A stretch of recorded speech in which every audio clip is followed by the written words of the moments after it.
Hello and welcome to this RTS London session about small acts. I'm Aradna Tile and I'm delighted to be chairing. I have a fantastic panel lined up for you today. Small Acts features 5 stories telling the lived experience of the West Indian diaspora in the UK, spanning over the 1960s to the 1980s. It's a series of 5 short and feature-length films.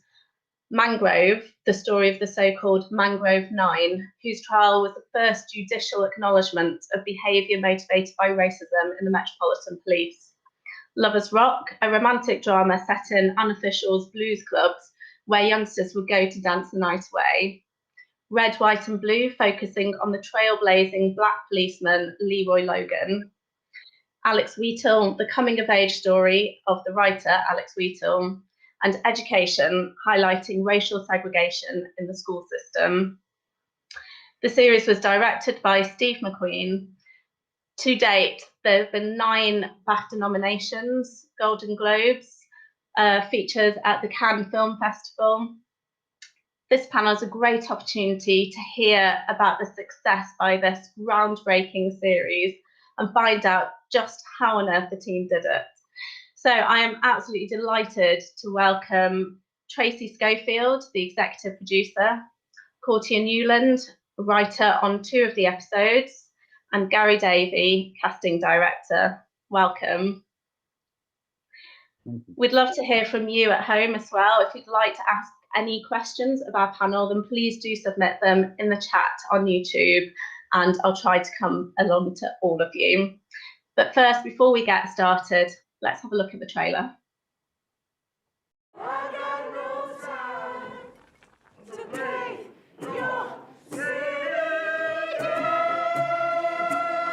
These are new types of human beings.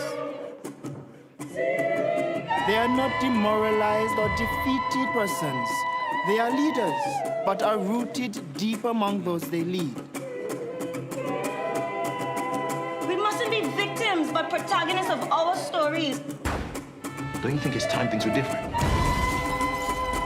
As individuals, we have an impossible battle. As a collective, we stand a chance.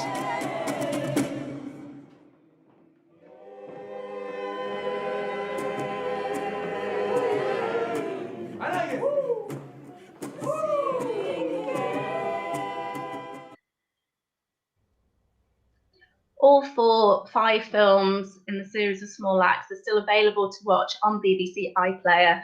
If you're watching from outside of the UK, there are other ways of watching. I believe we're also on Amazon Prime. First of all, Tracy Schofield, welcome. It's such an honour to have you here today.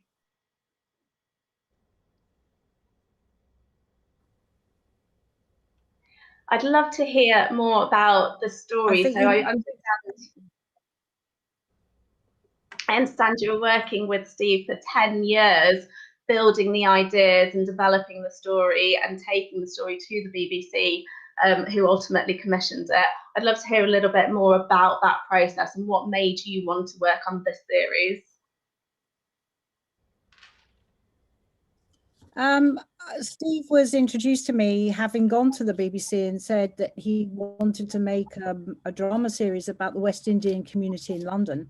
And that was it was just that simple idea at that stage. He wanted to make something really for his mother, I think, because he felt that she belonged to a generation of people who'd come to this country from the Caribbean, the West Indies, and there was never anything on television to describe their experience. And that's where he got his idea from. But apart from that, we really didn't know what form it would take. And it was only over a number of years of thinking about it and working on it when he wasn't working on his other films, because of course he went off to make 12 Years a Slave and Widows and Shame during the course of that time, that we realized that we were going to have to do the research from scratch, literally go out into the community and meet people and talk to them and get their stories, because they weren't available really in book or written form. And as I discovered, this was a generation who typically didn't write things down and didn't even actually speak to each other between the generations. And that's been one very gratifying thing about these projects going out on television, is that it started the generations speaking to each other, because we had a tremendous amount of feedback on that. And, you know, that's been incredibly rewarding. And with regards to your question, why would I want to get involved? I come at these stories obviously from a different cultural perspective, but I am a Londoner born and bred, and I was born and brought up in West London, where a lot of these stories are set. And for me, anything that is about the history of London, or a missing chapter in the history of London, is just fascinating. And I often said to Steve how I was just so excited about being taken into a whole new world of culture, a whole new world of lived experience. And that's what made it exciting for me, that learning all about that. I love that. That idea of dipping into a whole new world really resonates with me. I feel that this is why it's so important to be making these TV dramas and films. And to me, when I was watching them, I felt like I learned a lot about a diaspora that is too often marginalised. And also, they're just really, really good, solid dramas that you could just dig your teeth into. There's 5 very different stories that are covered, spanning 20 decades. And as you say, these haven't been told. But how did you go through a process of finding all those stories that you mentioned, talking to people, and then going through the process of choosing which are the 5 stories that you're going to feature? Well, it was a process of, you know, spreading the net very, very widely to begin with, and just narrowing it down and making selections with Steve. Helen Bart, who was our associate producer, introduced herself to me very, very on as being somebody, a trained broadcast journalist who was very interested in being involved in the research. And I very quickly realized that she was somebody whose skills lay in interviewing, and she was the perfect person to send out into the community, make contact with people and interview them. And we transcribed these interviews.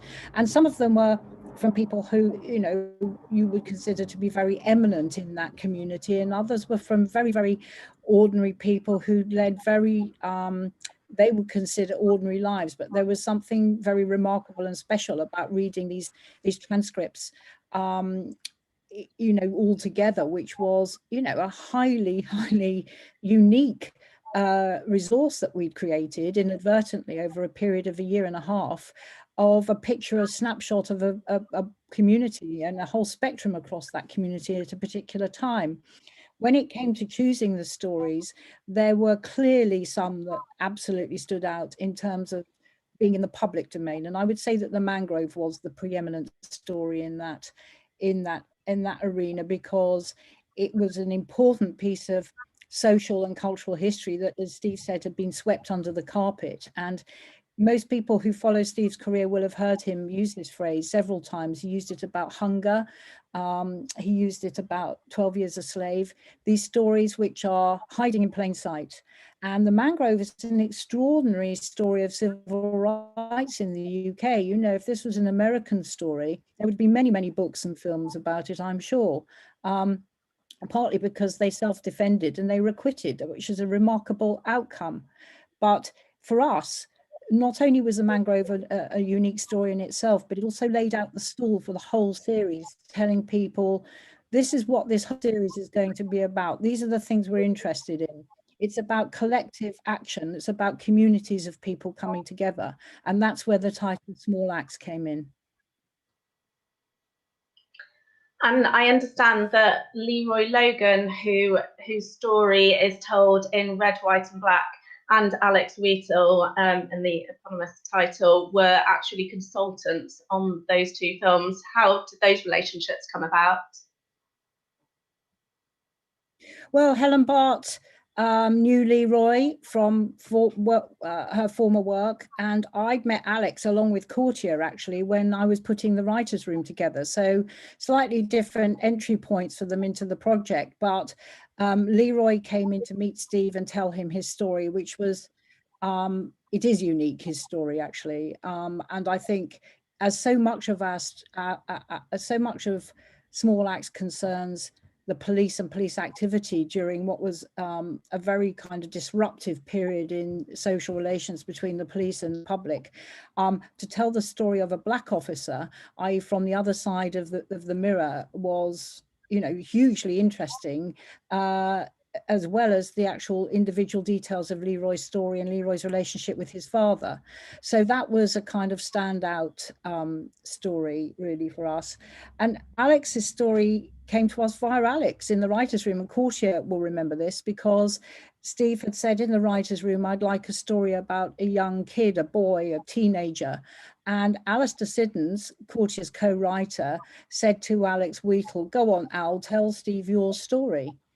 And Alex just sat down and told us about his childhood in care, his being taken to a hostel in Brixton as a teenager, and, you know, going on the wrong side of the law there and ending up in prison after the Brixton uprising, and meeting his mentor there, who taught him about Black culture and Black history, and made Alex decide to become a writer. And it's such an aspirational story. And Alex has also such a great sense of humor, and he's such a modest person. His telling of the story was completely spellbinding. And Steve just said at the end, that's it. I want to make a film about you. And of course, Alex had to go off and think about this. I think it was a bit of a shock, but it belonged automatically within the group of stories we were talking about. It had its place as soon as he'd finished speaking, I think.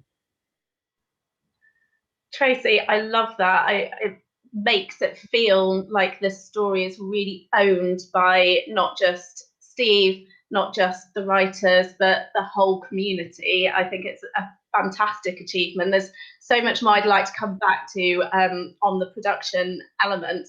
But Courtney, I think this is a fantastic time to bring you in on the writing side. So you were writing with Steve on Lovers Rock and Red, White and Blue, two very, very different films of very different feels and very different storylines.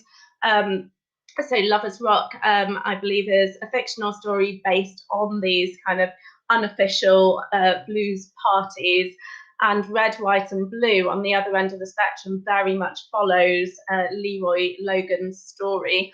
So I'd like to start generally from your point of view. How was that experience getting involved with those in two such different routes?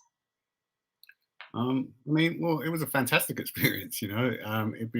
It's the thing I've been waiting for my whole life, to be able to tell the story of Black Britain on such a massive scale and a massive canvas, and to be working with someone as brilliant as Steve, and to be working with the whole team, and everyone was at the top of their game. So I was really just, you know, bowled over at the opportunity. And actually, you know, for a couple of years when I knew the project was happening, you know, it'd been talked about in the community, it'd been talked about in the broadcast papers, you know, in the media, and you know, I'd wanted to do this project. I was saying I would really be perfect for this project, but you know, I just had to wait a while to see whether that was going to happen or not. But I was really, like, from the minute I heard about it, I was like, that's what I want to be involved in. That's what I want to do.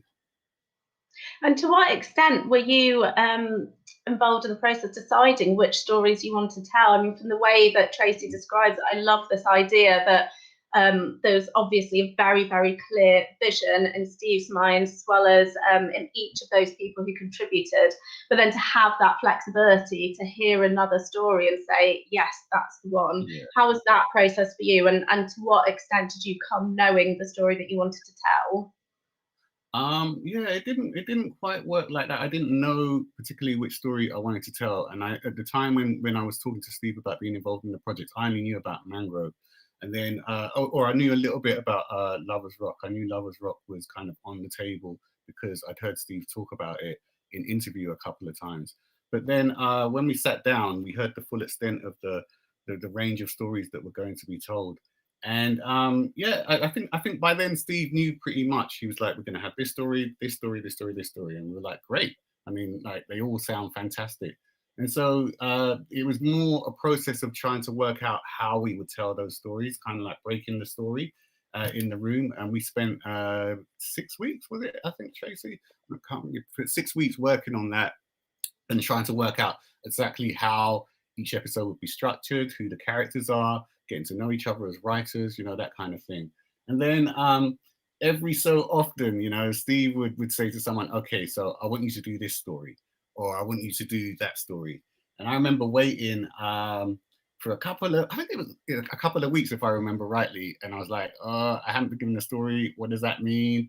What's happening here? I can see people are getting their stories and getting a little bit nervous. And then one day Steve came up to me and put his arm around me and said, you know, I want you to do Leroy Logan. And I was like, great. Because that story I felt was a very difficult one, and it was quite intimidating, just because of, you know, the enormity of what Leroy had done, and the fact that it was opposition, but from a completely different perspective. You know, it was trying to change things from the inside, you know. And I was slightly intimidated about how I would tell that story, even while at the same time knowing that it was just a brilliant story. It's just amazing. I totally understand that. It's really fascinating and humbling to hear you speak like that. You, the author of 7 books, you co-edited the Penguin Book of New Black Writing in Britain. This is obviously something that you're deeply passionate about and have touched on so much through your career. And of course, as we've just heard, you were working with the subject of your story, and it is a huge story. There's a whole life there. Tell me a little bit about that process. Well, that was the other thing that was intimidating, because I'd never written about someone who actually existed, and, you know, at some point in time, at that point, had been sitting across the table from me telling his story. So I was really intimidated about writing somebody who was real. But Leroy was just amazing through the process, you know. I hooked up with him straight away, and he said, I think at the first screening we went to, when everything was all said and done, Leroy stood up and said, I spoke to this man more than my wife at certain points in time, you know. So like every week or so, you know, for many months, I would ring Leroy up and we'd have a conversation for an hour or so, and I'd say, tell me about this, tell me the details of how that happened. I met Lee John, I met Gretel, I talked to them about Leroy, and, you know, I could send him emails, he would send us photographs, he'd be on the phone like readily. And you know what, during that process as well, what I found really interesting is that I would go out into the community and do like readings from my books and stuff like that.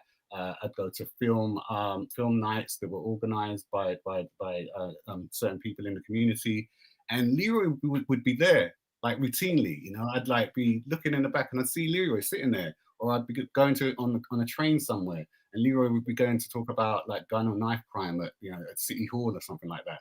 So I saw how actively he was working in the community even while I was writing it, and our paths just kept crossing. So I got to know Leroy really, really well, and he was just completely generous throughout the whole process.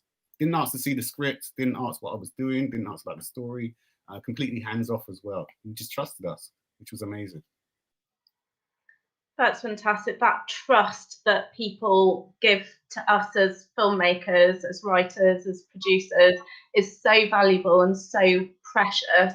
And Tracy, I'd like to bring you back in at this point as well. We are talking about big characters with complex histories.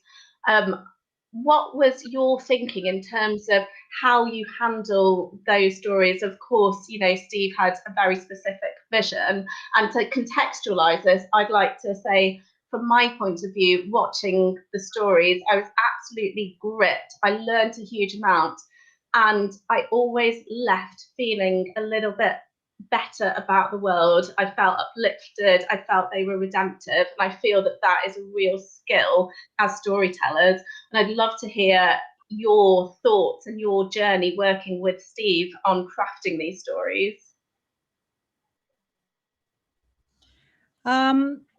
Well, that was actually, as Portia will testify, you know, I think there was a 2-year gap between the writer's room and us all really sitting down in earnest to start pre-production, because Steve had gone off to make another film. And I thought, okay, this is my chance to get the scripts really going and get them in really good shape, so that by the time Steve can look at them again, he'll be amazed at how much progress we've made and delighted by what he sees. And, you know, Portia and Al worked tirelessly, and Alex was very helpful. Alex Wheatle was very helpful, you know, in terms of his advice as a consultant from the writers' room to get the scripts. We went through several drafts, Portia can testify this, before Steve actually read them because he was busy. And I just know Steve always says you only get to look at a script the first time once, or of a film the first time once, and I've always known that, and that first impression is hugely important. I didn't want to send him anything that would just not be the best it could be for that particular moment. And you know, there's no doubt that in my mind that having that length of time to really think about these things, you know, most television dramas have to be made much more rapidly than I think most writers would like, and episodes written much more quickly. And I think that the time we had, and then the time Steve was able to give these scripts once he joined the process, and when he did join the process, you certainly knew about it. He was not, you know, he's very engaged and involved and really gets his sleeves rolled up. Was a real opportunity for us to not only think about what these stories were really about, you know, they weren't just the stories, they were really about very big themes, and also incorporate a lot of detail, which takes quite a long time to research, you know, and particularly when you're telling stories about real people's lives and real people who are alive, and that's the Mangrove, because there are still 2 of the Mangrove 9, Althea, James LeQuand and Barbara Bees, are still with us, and they were kind of involved to a degree with the and Alex, and obviously Leroy. You have a real duty of care to make sure that you're very authentic, and that's not just to them, it's to anybody in their family or group. So there's a much more work that goes into, I think, from my experience, making a film about a real set of circumstances and real people, and a responsibility as well, than writing something that's completely fictional. And I think, Portia, you can speak about that, because Lovers Rock was completely liberating in comparison, wasn't it? Yeah, it was a kind of a bit of a breath of fresh air, to be honest with you, because I'd had to, like, it's really strange, because I'd had to adhere to a very strict set of rules when I was writing Red, White and Blue with Steve. And I think that the thing is that it was really liberating in one sense, because I knew very clearly what I could do, but also it was like, you know, I had to be so careful, and it was, as I was saying earlier, slightly intimidating. And I think the difference between that and Lovers Rock is that, you know, I could just really let go, in a sense, and do things in a way that I felt was slightly more challenging to myself as a writer. And what was really lovely about it was that, you know, it's like what Tracy said, when Steve's involved, he's really involved, but he's also very, very clear about what he wants and what he doesn't want, you know, and he's great with ideas as well. I mean, he's just so quick. And so it was a really nice back and forth. And I was saying this yesterday, I was talking to Steve yesterday about the synergy between us. And just, there was lots of things we talked about, but there were also certain things that we understood because we got on the same vibe. And working on the scripts with him was just like amazing, because it was just, you know, like I said, back and forth the whole time. He was remembering things about West London. I was remembering things about that. And with Lovers Rock, it was just like, okay, let's play. Let's have some fun, you know, let's enjoy ourselves. And I think you can really feel that in the film. I absolutely do feel that sense of fun. You feel like you're in the party, you feel what it's like. And I think that's really interesting how it sits within the series of the 5 films as quite a different experience. It's almost documentary-like in its feel and the way you sort of skim through the story. It's really interesting to hear how you worked with Steve on that. Gary, I'm going to come over to you in just a second, because I'd love to know more about how you cast for something like that. First, I'd just like to remind you, if you're watching this at home, you can send in your questions in the chat on YouTube, and I'll try to get to them in just a moment. So Gary, we've been talking about working with Leroy Logan and people who are still alive, people who are sharing their stories. How on earth do you go about casting that? Well, there is a duty of care, as Tracy has said, but the authenticity is important. And as casting directors, we always want to get someone who looks like the real person. So that's always in the back of our minds. And I've still got the picture of the Mangrove 9 here beside me at my desk, actually. And if you do look at those picture of the Mangrove 9, there is definitely similarities to the casting that we actually did. But Steve always just said he wants the right person for the part. So even if there was names flying around, that was always very exciting for him. But genuinely, he just wants and loves good actors. And we are never going to run out of good actors in this country. So it was just an exciting, respectful, collaborative process, which I absolutely loved. Actually, we have a still of Malachi Kirby who plays Darcus Howe in Mangrove. And I think that if we could have a look at that, it will attest to just how similar they are in look. It's striking. Yeah, great. And so you're cast across the 5 films, really diverse, and you feature many stalwarts of the Black British West Indian acting community back from the days of the A-Force in the 90s, Llewellyn Gideon, Robbie G, Joe Martin. What was your experience in going out and finding those the new talent, the stalwarts, people that speak to a whole community in the diaspora, whilst wanting to really stay true to, as you say, who is the best actor for this part? Well, I do think that casting directors, we're always on the lookout. That's our jobs. You know, we are constantly working. We're always looking for good actors.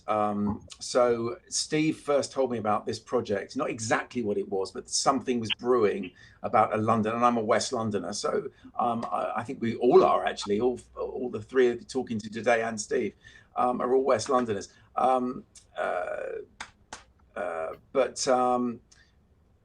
Something's just jumped up on my computer, sorry. What was the question again? Sorry. No problem at all. You were just talking about how casting directors are looking at the talent available and who speaks to the right parts. Yes, so I was always kind of on the lookout for, 8 years. I think Steve introduced me to Tracy in 2016. We could have cast this show twice over easily, I think, with the amount of talent that we've got here. But it was really just being respectful and just getting the right person for the part. Yeah. And you say you could have cast it 2 or 3 times over. I believe you did cast it 2 or 3 times over. So 8 years is a long time to be casting for something that features a lot of young people. Tell me about that. Yeah, so there was, so we had an idea for the youthful episode, and by the time we were ready to actually shoot, it was 4 years later, and those people weren't as youthful as they were. But I go to all the drama schools and to National Youth Theatre and stuff, and there was, interestingly, a girl. I'm a mentor at the National Youth Theatre, and there was a girl that I was very fond of, who I was helping mentoring. And when I read Lovers Rock, she literally jumped into my head. That was the face that I imagined playing this role. Mara J. Introduced her to Steve at a table read, which we did for that episode. It was an amazing episode. And she got the role. In fact, how we cast Lovers Rock was a lot of prep for the right young people for those roles, because Steve was in the middle of shooting Mangrove and he didn't have time to do loads and loads of meetings, and already I was squeezing in his lunch breaks and on his days off in his office to try and do casting for the other episodes. But for this one, for Lovers Rock, we actually did a table read with everybody. Hazel, our dialect coach, was involved as well. We made sure everybody gave it a couple of weeks work, and we sat round the table and we read Lovers Rock, and one of the actors just started drumming on the table, and it just was instantly electric. It was so magical, everyone was so into character and everyone was young and full of life. They gave it the best that they could, which was fantastic. And Steve just kicked back at the end and he just went, I want you all.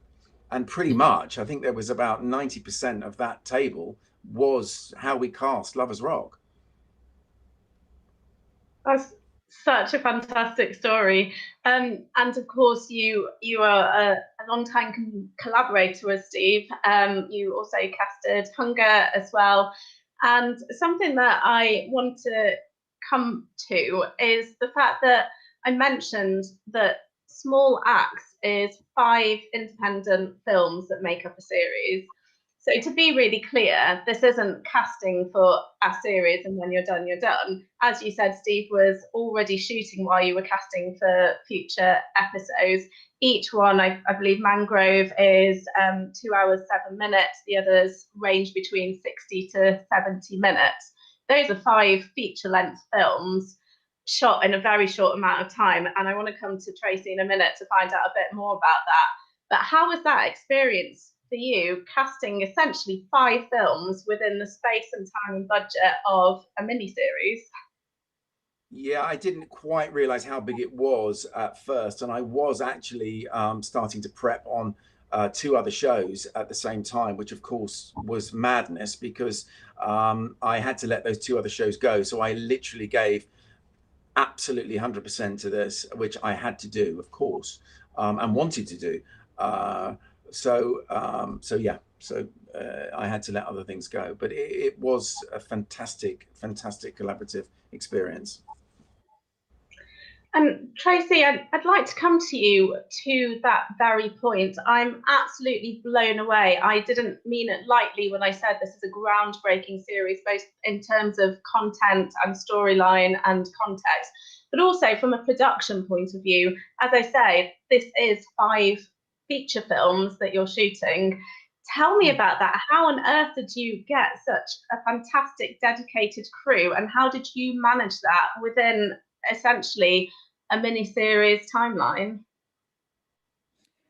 Well, that goes right back to the beginning of my first sorts of meetings with Steve, really, because I never really asked him what made him choose to work with me, but I think that part of what interested him was that I was somebody who had experience in both television production and feature film production, having worked at BBC Films for 10 years. And the fact is, the production on-set elements are the same, but the way that producers go about shaping these things is quite different, and the approach is quite different. I mean, a lot of television has to be made, as I mentioned earlier, very, very rapidly on very, very tight schedules. And, you know, there are shortcuts you can make that are legitimate, and then all producers will be familiar with having to make compromises. And as I realized immediately with Steve is a filmmaker who has all of those sort of passions about attention to detail and not really making any compromises unless he has to. And then they would be very creative compromises and solutions he would come up with. And I realized that I had to put him together with a group of people who were also filmmakers in the forms of Mike Elliott and Anita Overland, who were our 2 producers. And Anita and Mike sort of piggybacked each other through the schedule. One of them would take the weight of one of the films, and then the next one they'd be preparing ahead, and they'd take the kind of weight of the next film. So yes, we did have effectively something like a mini-series schedule, though a few more days. We had to do a few more days filming during the first lockdown, actually, because we wanted to enhance Red, White and Blue. So Courtier knows it went up from being 65 to 84 minutes. And we had a bit of reshooting to do. So it was a generous mini-series schedule, but it was nevertheless a series schedule. And the way we broke it up was to film each film in a block, 6-day weeks, and then have a 4-day hiatus between the films. And that seemed like an incredible luxury at the time, but actually that was all the team were given, was to turn the films around. It was 4 or 5 days in between each film. Each film, had its own schedule that were different lengths. And actually Lovers Rock was the one that we had to do cheaply. It was the one which we had to shoot digitally because some of the others were shot on proper film stock, 35mm for Mangrove, for example, 16mm for Education, all part of Steve's vision about how he wanted to deliver these films and what he wanted to look like. But again, just additional elements that made every single one of them so different from each other that it was like starting from scratch each time. And I just actually quickly want to say, you know, I think this has been recognized by the BAFTA juries this year, because obviously we've been nominated for 15 BAFTAs. That's one for almost every single head of department, which is a real testimony to the craft of this series. And I think that's what the juries are acknowledging with those nominations. Absolutely, and very, very well deserved. I think that as a producer myself, I find it really fascinating where the lines between television drama and film do blur. As you say, from a craft point of view, you just want to make the best, most beautiful and most relevant and authentic piece that you can. From a producer's point of view, there are very, very different challenges, and I feel you're being a little bit modest in describing those challenges. I'd like to absolutely hear. I'd like to talk a little bit, just to touch briefly on some production elements, and the 5 films span 2 decades over the 60s, 70s and 80s, so it's 3 decades. And so there's very, very, what I felt, authentic feels in terms of the production design, in terms of the costumes. And unfortunately, Helen Scott, the production designer, wasn't able to join us today. But I think it's really fantastic, and I believe that that's testament to the production as a whole and the writing process, the casting process to get those things right. Something that I wanted to raise was having diverse, not just storylines and casts in productions, but also having diverse crews working on films in order to be able to draw out those authentic feels. And I'd like to touch on that on every aspect. And Courtney, I will come to you in a minute to find out about how you write for a very diverse cast. Tracy, when you were crewing up, was this something very much on your mind? Oh, absolutely, right from the start. I had nightmares a couple of years before we made it about the idea of an entirely white crew standing behind the camera facing a black cast. I thought that is not going to happen. But, you know, it was a very, very busy time in the industry when we shot this. And, you know, there were a number of key people Mike and Anita had identified that they wanted to go to, you know, with West Indian backgrounds to be heads of department, but they were all really busy. They just could not do it. So we had to rethink it, and I thought, okay, we're going to get the volume up. The point was getting the volume up within the individual teams. So we were fortunate enough to have 2 heads of department.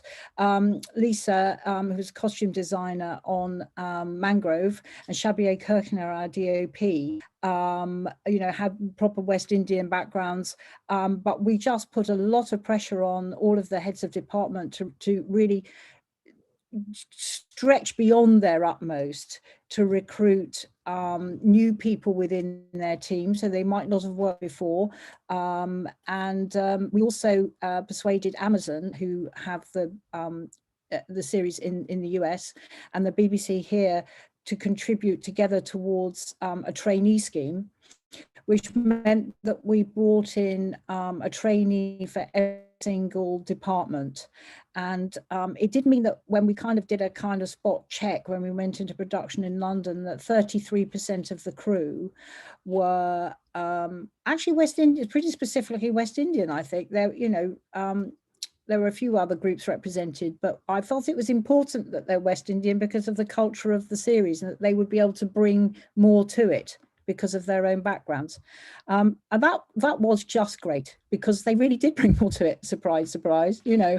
And it just made for a very, very happy feel, the production office and on the set. I'm really delighted to hear about the trainee scheme. I feel that this is just such an important thing, and I hope that everyone out there is listening to that and champions for more of the same. Thank you. And Courtier, from the writing perspective, I feel that as well as, you know, this idea of having diverse storylines as well as diverse crews and diverse casts, I'm really interested in this diversity within diversity. This isn't just, is it black or white, or is it white or not white? And I'm really interested to hear from your point of view how you navigate those layers. So to contextualize through many of the stories, including Red, White and Blue, we see Leroy Logan has a colleague who is from the South Asian diaspora.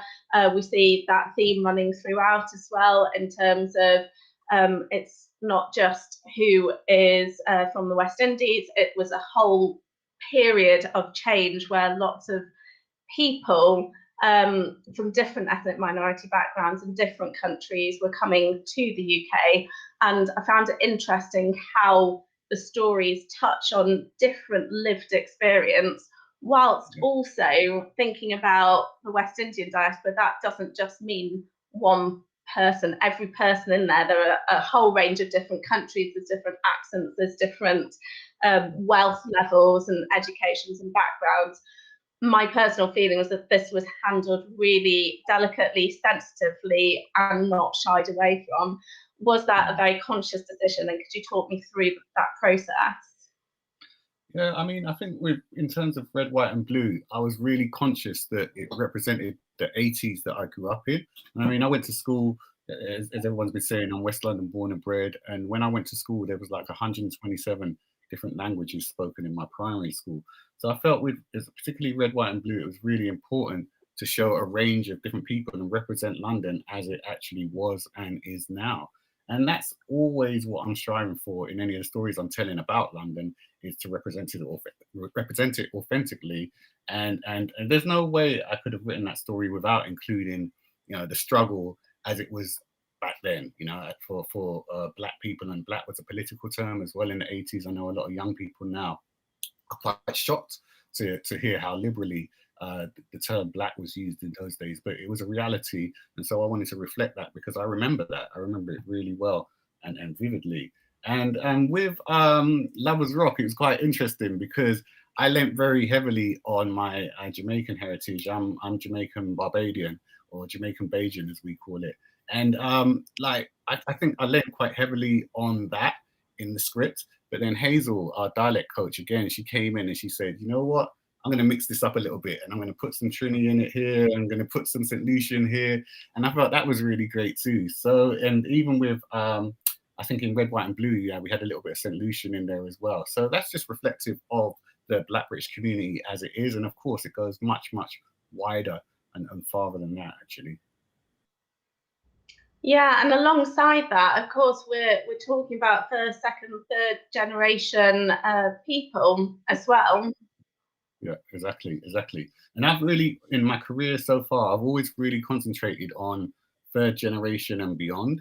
You know, so again, with Small Acts, it was a really novel chance for me to be able to go back and talk about second generation, first generation, you know, and tell those stories.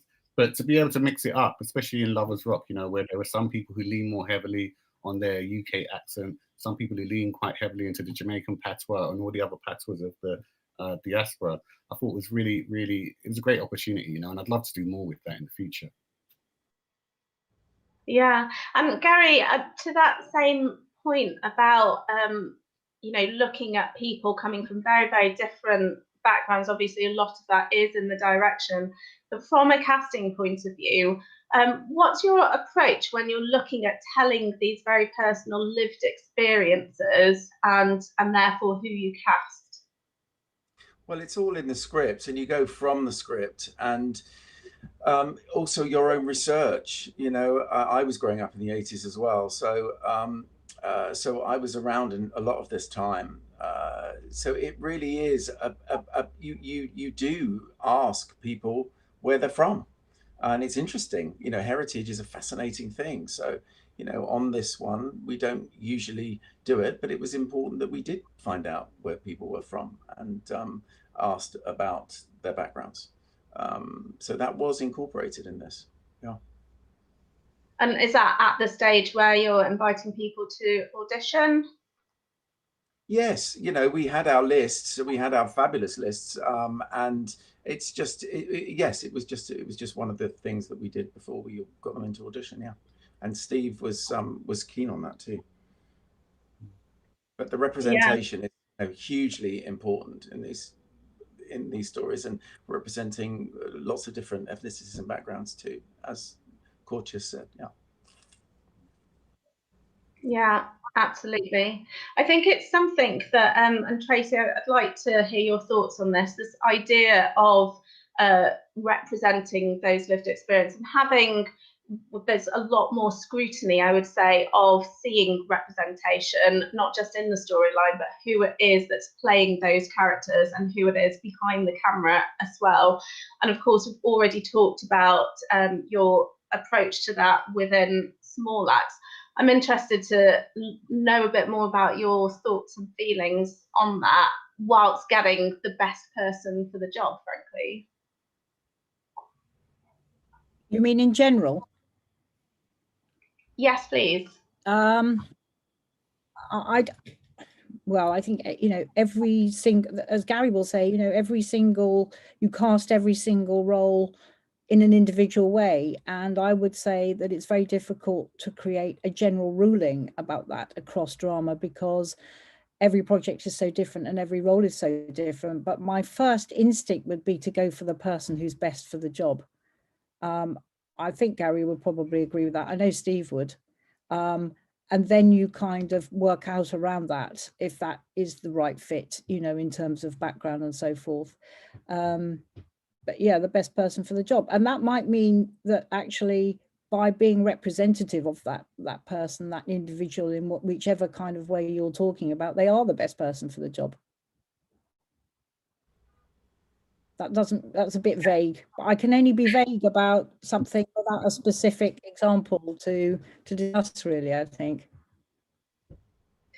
I think, Tracy, that says it all, to be honest. I absolutely agree that it needs to be very project specific.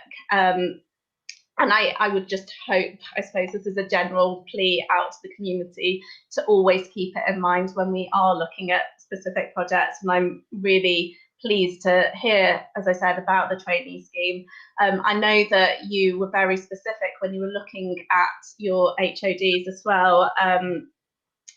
Jojo, the makeup director, of course, she is has a lot of experience in doing hair and makeup for Black people. She does Idris Elba quite a lot. Unfortunately, she's on production South Africa today. She would have been joining us. And I think that it's really interesting. We spoke about this earlier, Tracy. When we look at how you approach production, when you look at different lighting that might be needed, different types of production design within homes, and you said it was really interesting how for many people within your crew, it wasn't a question, it wasn't an issue, whereas we know there are stories reasonably recently, unfortunately, where DPs have told us you can't like Black people. Yes, I mean, I've heard that not recently, but in my distant past at BBC Films, that used to be something that I heard with shocking regularity, actually, to the point where I think people just accepted it without questioning it. You get some old DP saying you can't like black skin in the same room as a white skin, and people just accept it as though that was a technical fact. I can honestly say that was never even a conversation on Small Acts. Never even a conversation. It just happened. I find it really fascinating how the lighting in particular does change from scene to scene. It really is used, and Shabir does a fantastic job of using the lighting, the camera work to really take you into different places when you're within the mangrove, for example, within the restaurant, within a community, in a meeting of the Black Panthers, or that scene where you're in a police station. It's an all-white cast at that point, of course, in the police station, and it really hit me as something different within the context of the Hubble film. Yes, I mean, I think you're saying that it was well lit, and it was.